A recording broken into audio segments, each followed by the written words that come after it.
अध्याय 121 और अधिक बढ़ने की प्रेरणा। उसे मजबूत बनना होगा। बिना किसी संदेह के यह एक आसान जीत होनी चाहिए थी। ओलिवर को अपनी बहन के खिलाफ कोई मौका नहीं देना चाहिए था। सच कहूं तो वह उसी परिदृश्य की कल्पना कर रही थी जैसे नादिया और अल्फोंसो का मैच समाप्त हुआ था। एक तरफा जीत जहां उसकी बहन कुछ ही सेकंड में आसानी से उस पर काबू पा लेगी। लेकिन आगे जो हुआ वह उसकी उम्मीदों के विपरीत था।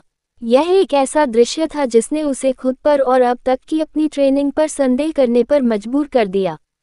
ओलिवर नाम का वह लड़का आसानी से अपनी बहन की हर हरकत पर नजर रखने में सक्षम था। इतना ही नहीं, जैसे जैसे लड़ाई आगे बढ़ी, वह नोटिस करने में सक्षम थी कि कैसे उसकी बहन को उस पर एक भी वार करने में कठिनाई हो रही थी। वह प्रत्येक चाल को टालने में सक्षम था। ये लगभग ऐसा था मानो वह उसके दिमाग और तकनीक का अनुमान लगा रहा हो। उसे विश्वास नहीं था कि उसे गुप्त मार्शल आर्ट तकनीकों का ज्ञान था जिसका उपयोग वे सेलेस्टियल पैराडॉक्स कबीले से कर रहे थे। यह असंभव था। आखिरकार ये कबीले के अत्यधिक संरक्षित रहस्यों में से एक था। तो वह वास्तव में उस लड़ाई में अकेले ही उस कम समय में उसकी चाल को समझने में सक्षम था। हालांकि वह एक बाल की चौड़ाई से चकमा दे रहा था या बच रहा था, यह उसके लिए असाधारण रूप से प्रभावशाली था। उसकी बहन, जिसे वह मार्शल तकनीकों के बारे में जानने के बावजूद कभी नहीं रोक सकती थी, एक अज्ञात व्यक्ति द्वारा उसका विरोध किया जा रहा था। अपनी आंखों से लड़ाई देखने के बाद उसे यकीन ही नहीं हो रहा था। वह नहीं जानती थी कि कब, लेकिन उसके हाथ अवचेतन रूप से मुट्ठियों में बंध गए। उसे समझने में कठिनाई हो रही थी।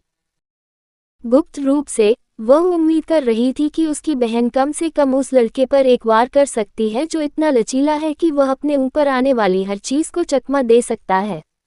वह चाहती थी कि उसकी बहन उस पर कम से कम एक हमला तो करे, लेकिन क्यों?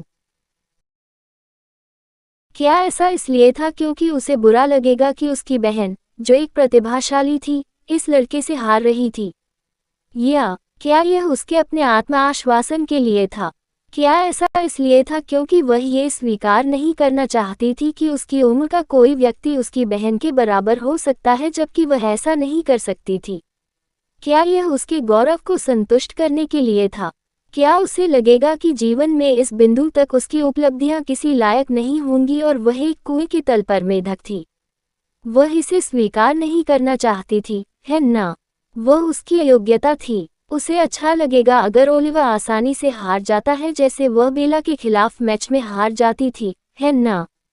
तब वह खुद से झूठ बोल सकती थी, देखो। यहाँ तक कि अन्य महान कुलों के उत्तराधिकारी भी उसकी बहन के सामने खड़े नहीं हो सके। तो फिर वह ऐसा कैसे कर सकती है?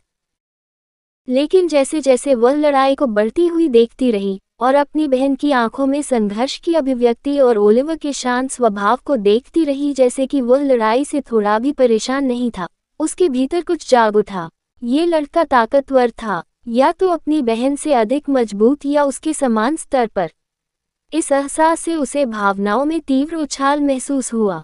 उसने अपने होंठ चबाते हुए सोचा कि वह अब तक क्या कर रही थी।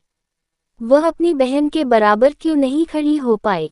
वह खुद सबसे अच्छी तरह जानती थी कि उसके पास प्रतिभा, संसाधन या किसी भी चीज की कमी नहीं है। क्या ऐसा इसलिए था क्योंकि वह ढीली पड़ रही थी? अगर हाँ, तो उसके सपने इतने बड़े क्यों थे?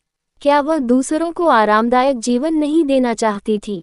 अगर वह ढीली हो गई तो वह ऐसा कैसे कर सकती है? जब वह इसके लिए आवश्यक प्रयास करने में सक्षम नहीं थी तो बेहतर होगा कि वह इतने बड़े सपने न देखे।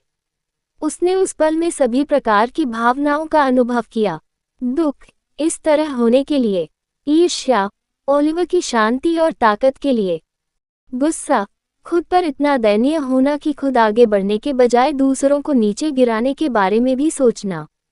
ऐसी जहरीली मानसिकता को पालने के लिए। और कुछ खुशी, आनंद, उसे भी एक तरह की खुशी महसूस हुई। क्यों? क्या ऐसा इसलिए था क्योंकि उसे इसका एहसास तब हुआ जब उसके पास खुद को बदलने का समय था। उसे एक नई राहत महसूस हुई। उसे राहत मिली कि वह इसे समय पर समझने में सक्षम थी और उसे भविष्य में खुद को और सही करने का अवसर मिला। भविष्य में और अधिक के लिए प्रयास करना, सिर्फ इसलिए दूसरों को अपने स्तर तक नीचे खींचने के बारे में नहीं सोचना क्योंकि वह उनके स्तर तक नहीं पहुंच सकी। उसे आश्चर्य हुआ कि यह लड़का, जो इस समय लड़ रहा था, अगर उसकी जगह होता तो क्या करता। क्या उसने अपने अहंकार को संतुष्ट करने के लिए दूसरों को नीचा दिखाने के बारे में भी सोचा होगा? अगर वह उसकी स्थिति में होता तो क्या वह भी उसकी तरह ऐसी जहरीली मानसिकता रखता? या क्या उसके मन में पहले कभी ऐसे विचार नहीं आए होंगे? शायद वह निराश होने के बजाय और अधिक प्रेरित हो गया होगा। वह जानने को उत्सुक थी, लेकिन अफसोस ये कोई ऐसी चीज नहीं थी जिसे वह सिर्फ इसलिए जान सकती थी क्योंकि वह चाहती थी। उसकी बहन और मिस्टिक पर्च कबीले के इस लड़के के बीच बस एक छोटा सा द्वंद्व उसे ऐसी अंतर्दृष्टि से छोड़ने में सक्षम था। उनकी लड़ाई को एक नई रोशनी में देखते हुए उसने सोचा कि क्या ये कारण जो उसके भीतर क्लिक किया गया वह ओलिवर की ताकत के कारण था। उसने ऐसा क्यों सोचा? शायद ऐसा इसलिए था क्योंकि चाहे वह कितनी भी उत्सुकता से चाहती थी कि उसे एक बार भी मार पड़े, लेकिन उसने ऐसा नहीं किया। यह ऐसा था मानो उसके और उसके स्तर के बीच एक बड़ा अंतर था जिसे सिर्फ इसलिए नहीं तोड़ा जा सकता था क्योंकि वह चाहती थी कि वह टूट जाए।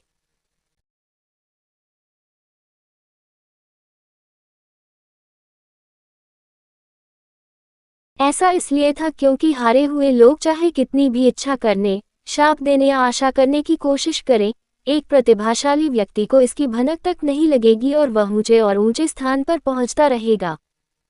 और यह उस बिंदु तक पहुंच जाएगा जहां हारने वाला या तो प्रतिभा की सफलता से सुन्न हो जाएगा, वास्तविकता को स्वीकार कर लेगा और हार मान लेगा, या प्रतिभा से प्रभावित होकर उसी रास्ते पर चलने की कोशिश करेगा।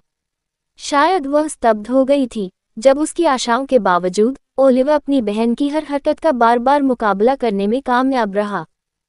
उसकी बहन उसकी आदर्श थी, लेकिन उसके संघर्ष को देखने के बावजूद उसे उतना बुरा महसूस नहीं हुआ जितना उसने पहले सोचा था।